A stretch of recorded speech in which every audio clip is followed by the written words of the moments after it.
father is a clergyman in Holland. In our family, there has always been one who preached the gospel. It is my fervent desire that the spirit of my father and grandfather may rest upon me. This is he, Vincent Van Gogh, 18 now, but soon at 23, desperate to be a preacher.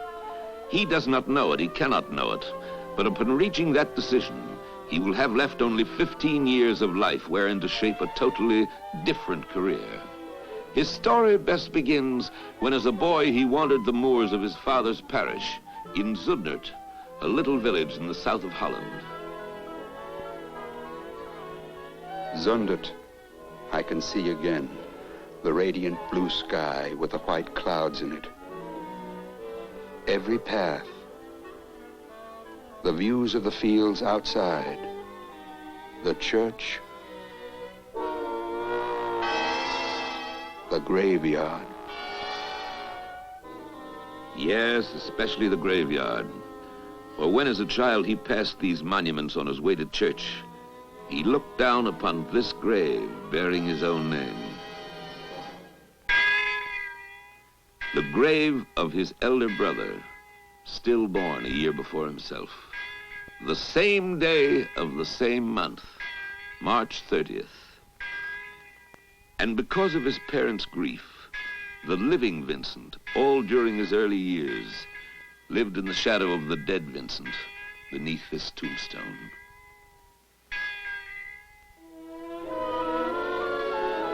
It was here in England, as a young man, in pursuit of the love of God, that Vincent, at Ilsworth up the Thames, took his place in this church. And as he ecstatically wrote his brother Theo, Theo, your brother preached for the first time last Sunday. Let us not forget that we are strangers on earth, but we have a God and Father who preserveth strangers, and that we are all brothers. Amen. When I was standing in the pulpit, Theo, I felt like somebody who, emerging from a dark cave underground, comes back to the friendly daylight.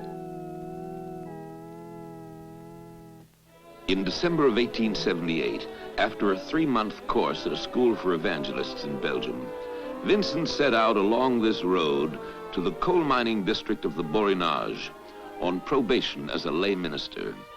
From this point on, Vincent's letters among the most remarkable in history. His letters to the one person on earth to whom he felt close, his younger brother Theo, who was commencing a career as an art dealer in Paris. These letters are Vincent's only bridge with life as normal men knew it.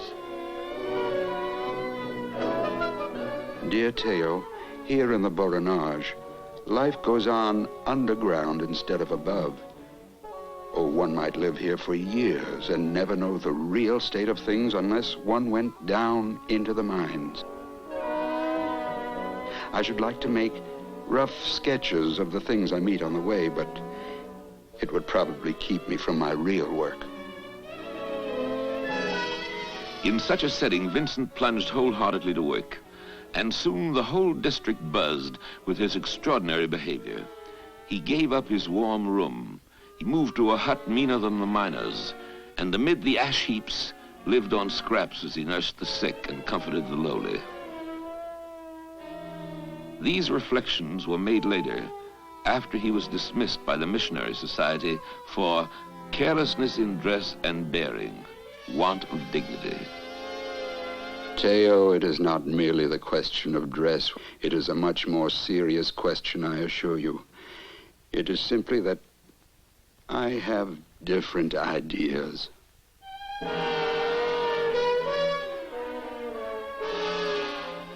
It is here to the village of Queen that Vincent finally came after his dismissal. I'm not made of stone or iron, like a hydrant or a lamppost, to improve my life. Don't you think I'm eager to? But I'm more afraid of remedies. Your advice to become an engraver of visiting cards or a bookkeeper or a carpenter's apprentice. Perhaps it is only a terrible nightmare. With or without our permission, the wind turns and we have a thaw. I still have some hope of a change for the better. Thereafter, 9 months of silence. And then... July 1880. My dear Teo, as molting time, when they change their feathers, is for birds, so adversity or misfortune is a difficult time for us human beings. One can stay in it or one can emerge renewed. But anyhow, it must not be done in public. A caged bird knocks his head against the bars of the cage, but the cage remains and the bird is maddened by anguish. Look at that lazy animal, says another bird in passing. He has everything he wants. I am caged, and you tell me I do not want for anything.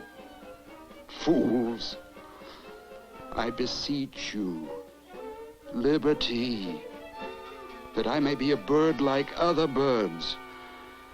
A certain idle man resembles this idle bird. Do you know what frees one from this activity? It is every deep, serious affection, being friends, being brothers. Love, that is what opens the prison door. But I must continue on the path I have taken now. In deep misery, I said to myself, I will take up my pencil and I will go on with my drawing. From that moment, everything seemed transformed for me. Thereafter, the two brothers were as one single human being.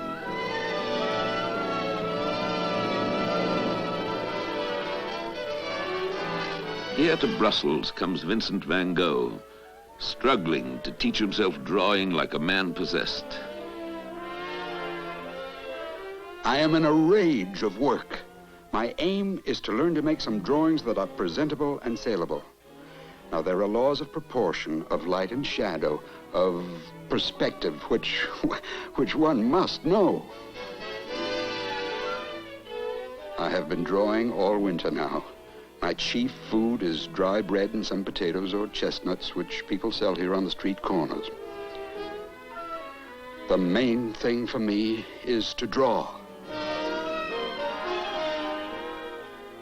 The cheapest way would perhaps be for me to spend the summer at Eton. I can find subjects enough there.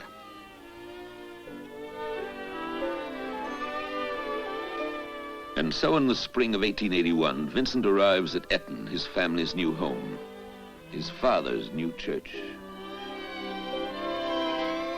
What a job it is to make people understand how to pose.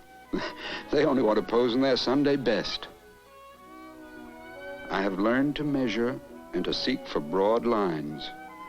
What seemed impossible before is gradually becoming possible now.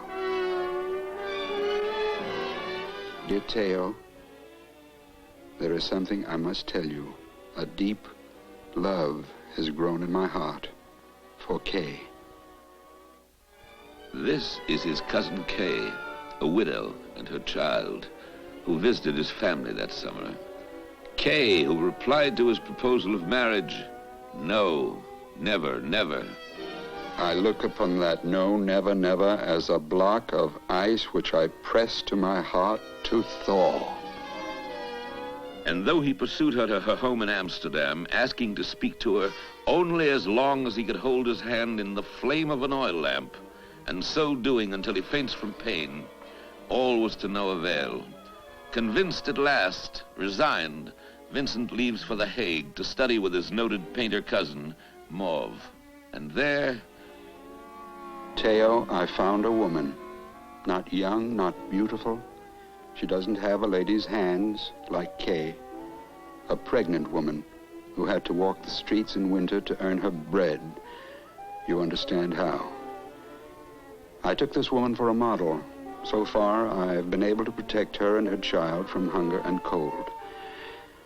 I cannot, I may not, I will not live without love. I am a man, and a man with passions. I must have a woman.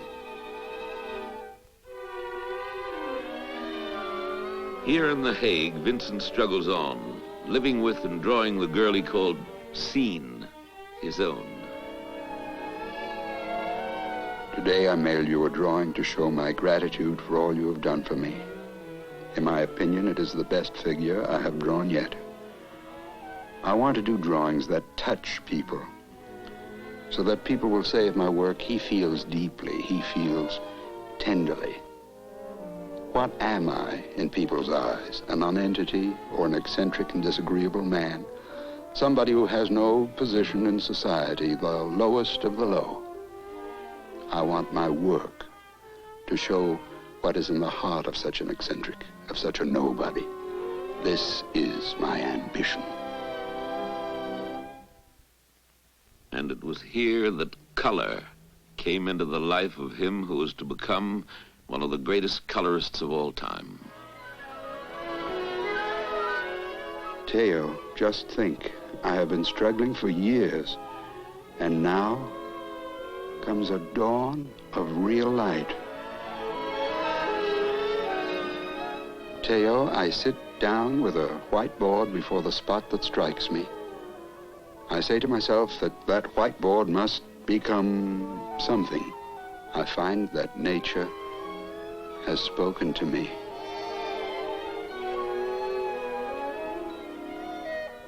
It will be a hard pull for me.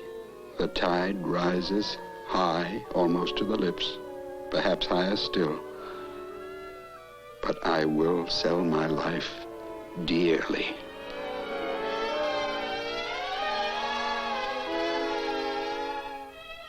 I have been in bed 3 days with headache and toothache. Well, my youth is gone.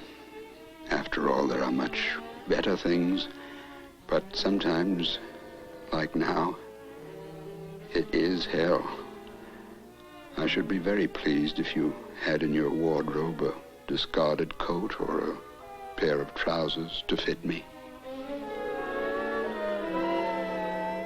Theo, you know what difficulties I had with the woman when I wrote you last. Her family tried to draw her from me. My spirits are low. I have no real friend but you.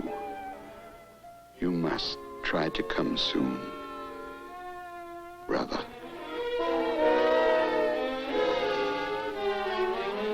When Theo at last arrives, he finds that Vincent has left his teacher, Mauve. He said I had to draw from casts.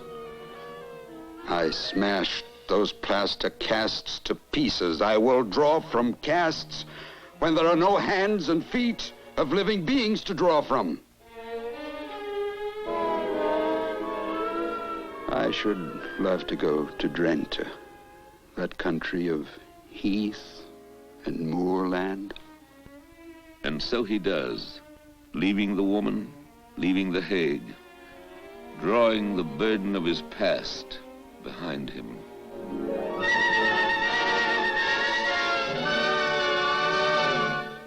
Vincent Van Gogh, after months of wandering, returns to his only possible refuge, the home of his parents, now here in Noonan. Theo, I feel that father and mother feel the same dread of taking me in the house as they would about taking a big, rough dog. He'll be in everybody's way, and he barks so loud.